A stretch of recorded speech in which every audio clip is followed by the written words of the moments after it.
Isabella Carter was a woman the business world admired and feared. At 38, she was the CEO of one of the fastest growing tech companies in the country. Her name was synonymous with power, precision, and success. Yet, beneath the tailored suites, the boardroom victories, and the unshakable confidence, she carried a wound no wealth or influence could heal. Her 7-year-old daughter, Lily, hadn't spoken a single word in over 3 years. The doctors called it selective mutism. They said it wasn't physical. Lily could speak but chose not to. The silence began after the sudden death of Isabella's husband in a car accident. Lily, who had been a bubbly, talkative toddler, had simply stopped. No amount of therapy, no cutting-edge treatment, no expensive specialist could bring her voice back. On a crisp Saturday morning, Isabella decided to take Lily to the park. She had been trying to spend more time with her daughter lately, though she never quite knew how to bridge the quiet chasm between them. Dressed in a soft pink sweater, Lily walked beside her, clutching a small stuffed rabbit. Her wide-brown eyes scanned the playground, but she made no move toward the swings or slides.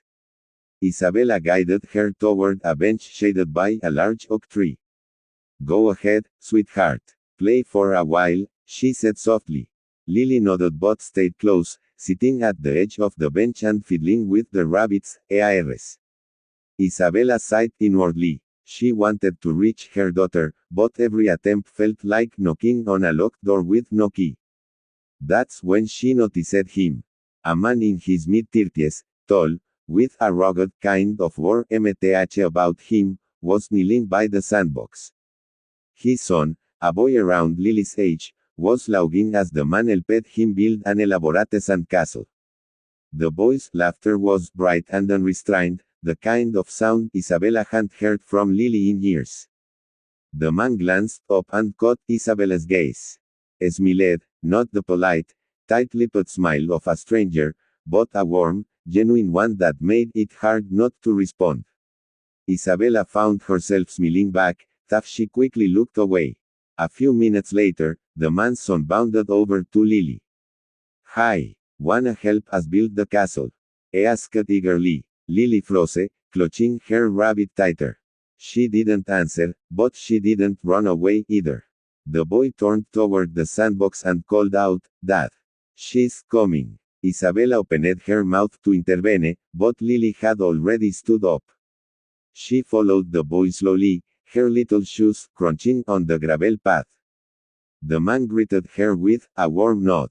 "Hey there," he said gently, as if speaking to a frightened bird. "I'm Daniel, and this is my son, Max. We could use another architect for our project." Lily glanced at the half-built castle, then at Max, who was already handing her a small plastic shovel. She hesitated, then knelt in the sand without a word. For the next 20 minutes, Isabella watched in quiet astonishment. Daniel never pushed her to speak, never asked direct questions. Instead, he talked about the castle as if it were the most important thing in the world. "We'll need a moat to protect from the dragons," he said. "And a bridge for the villagers to get across." Lily's movements became more confident, her eyes lighting up as she added towers and dug trenches. Max treated her like an old friend, logging were their walls, collapsed and helping her rebuild them. At one point, Daniel leaned closer to Lily and said, "You know, castles need a secret escape tunnel. Only the bravest builders can make one." Lily tilted her head, then began digging a small tunnel with determined precision. Isabella noticed something. Her daughter's lips were parted, as if she was thinking about speaking. Her heart leaped, but the moment passed without a sound. When the castle was finally complete, Max jumped up. "It's perfect," he shouted. Daniel grinned and looked at Lily. "What do you think? Should we protect it from the rain with a magic spell?" To Isabella's shock, Lily nodded vigorously. Daniel tapped the top of the tallest tower. "There. Protected forever." The afternoon sunlight had shifted, and Isabella knew it was time to leave. She walked over, thanking Daniel and Max. I'm Isabella, she said. Nice to meet you, Daniel replied, brushing sand from his hands. You've got a talented little builder there. Lily looked up at him with wide eyes. She opened her mouth slightly, as if a word was hovering right on the edge.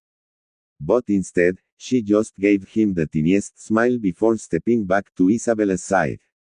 As they walked away, Isabella glanced over her shoulder. Daniel and Max were still by the castle, waving. Something about the man's gentle patience lingered in her mind. For the first time in years, she felt a flicker of hope. What Isabella didn't know was that this was only the beginning, that one stranger's kindness in a park would soon shatter the walls of silence her